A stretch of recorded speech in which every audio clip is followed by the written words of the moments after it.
Hi guys, this is Navdeep from Delhi Immigration Services. Today we have Mr. Rohith with us. We got the Canada study visa after one refusal with 49 percentage, with 1 year extended degree and a program change as well.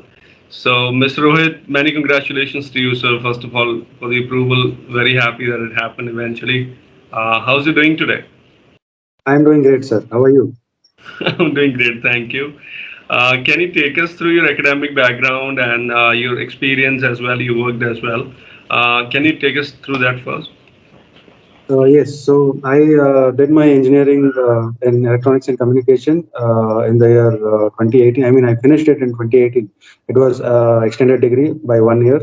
So, Sure. and also I had around 24 backlogs, Right. and the percentage was really low. It was around 49%.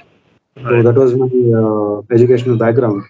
And Right. then I started working as a process executive in Infosys BPM.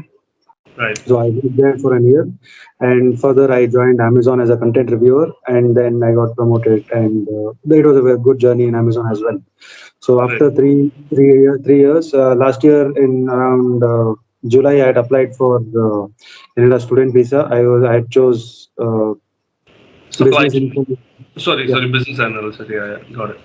it was a business information technology course, and but At Seneca I College, right? Yeah. sorry. Yeah, it was It's in Seneca. Yeah, it was in Seneca College, but my previous advisor was not that good. I mean, they did not inform me about the progression that is required in my studies or in my work, which should also, comply with the education I'm trying to do in abroad. right. So they did not explain me that, and they just blindly made me apply the visa also, and my SOP was also not up to the mark. Right. So while my visa was in process, I actually was looking at your videos, and I'd actually called you, I mean, your office, and they said, please get back to us once you get a refusal. But I was Yeah. sure, seeing on other cases, that no, this is not going to happen because there's no progression in that visa application. So this is the background, Navid. Okay, and after the refusal, as per your understanding, what do you think were the reasons for the refusal? Were you able to sort of comprehend everything that, that probably may have played the role? Yes, majorly, it was the progression which was not in place. I had chosen a technical course, whereas I'm working in operations role right now. So Right. that transition is not something IRCC officer would approve. So, and the second thing was my SOP was not up to the mark. It was not Yeah. explaining how I would get a job or what I would do after my education. And in the second attempt, when you contacted us and then we suggested you a program, then how did you sort of made sense with that? That okay, is the right program to go ahead, despite whatever we may have explained. Yeah, so actually, it is very simple that in my roles, the next, I mean, my current working role, the next positions would be a project manager or a kind of a people's manager. So that is kind of education I need to pursue now. I mean, I might do my, I had a passion of doing technical courses, but then getting into Canada for the first time, I need to have that progression. So that was what I had comprehended from what you had explained Right. me. So you advised me that you can pursue your passion by opting a technical course in the second year, but Yeah. first year you might have to show the progression here. So that is what helped me. And do you think the low percentage may also have played the role in the first attempt, or maybe the number of backlogs, as per your understanding? Yes, sir. Yes, the visa officer actually had mentioned that in the GCMS notes that I had taken time to complete many subjects, so it is not viable for me to pursue such technical courses. So that was also one thing visa officer had mentioned. That covering all those in your SOP and giving the justification for all those was a good try to get the visa approved. Right. And how much time it took this time, so to get the visa? I think comparatively, probably may have taken less time, isn't it? Because earlier they were taking more time. Yes, yes. Earlier it was around 2 months and 15 days, Yeah. almost 75 days of time.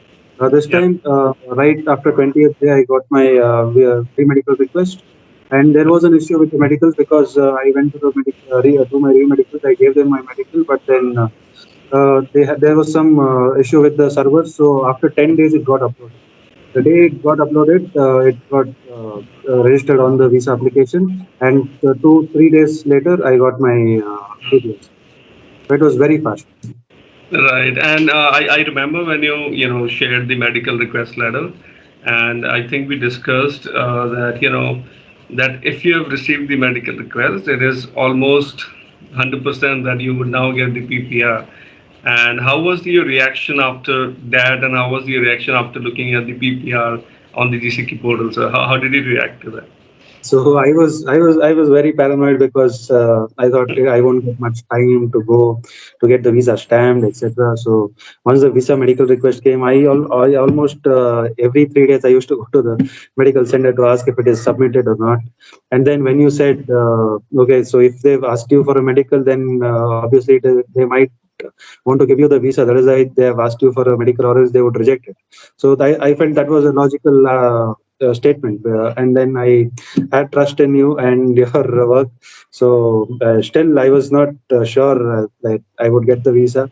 And also, I cannot believe it that I still have the visa until it gets stamped. Yeah, I'm still yeah, surprised. understandable.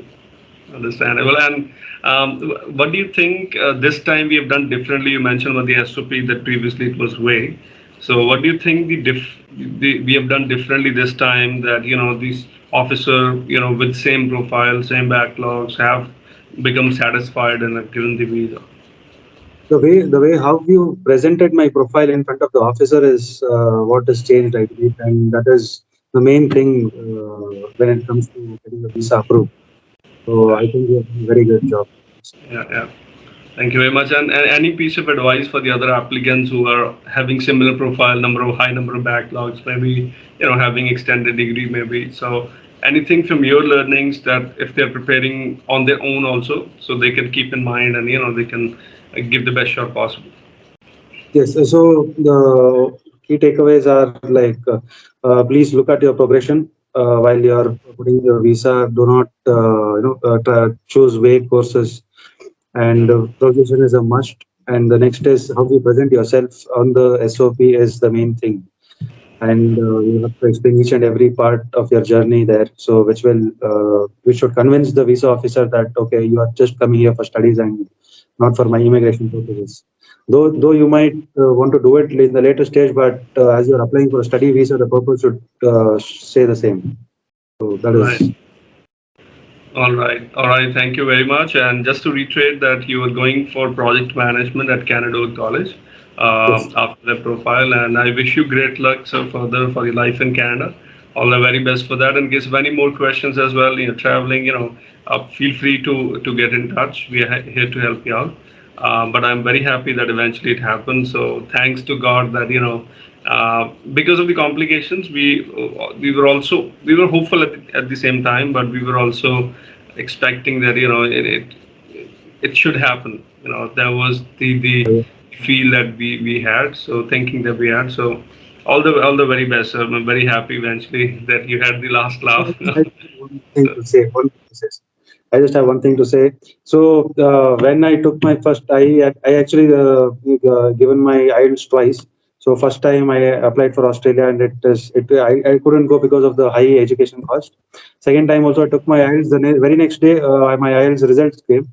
I went to each and every consultant in Bangalore, and they were like, "No, you cannot. We cannot take your application. Simply, it will get rejected."